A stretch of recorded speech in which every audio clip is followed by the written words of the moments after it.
Unbelievable.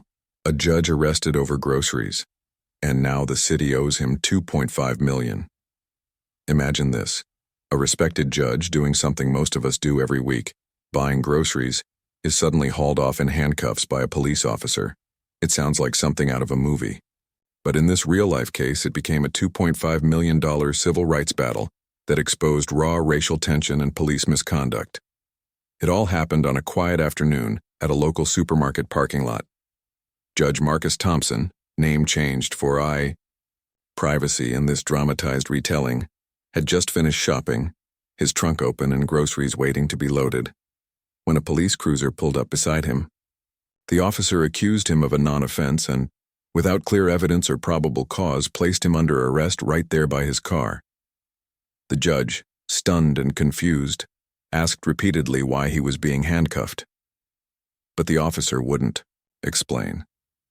Shoppers recording on their phones watched in disbelief as a man of law, someone who had spent his life enforcing justice, was treated like a criminal over nothing more than groceries. In the hours that followed, the video of the arrest went viral.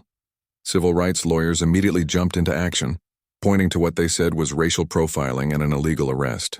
The charge against the judge was quickly dropped, but that was only the start.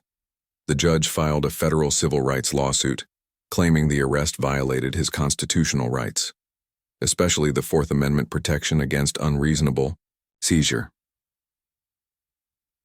In court, it didn't take long for jurors to see the arrest for what many called a clear case of misconduct. The judge didn't belong in a jail cell.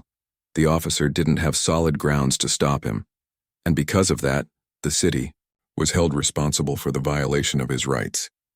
In a landmark decision, the jury ordered the city to pay $2,500,000 in damages, a huge win for civil rights advocates and a loud message that racism and unlawful arrests have real consequences.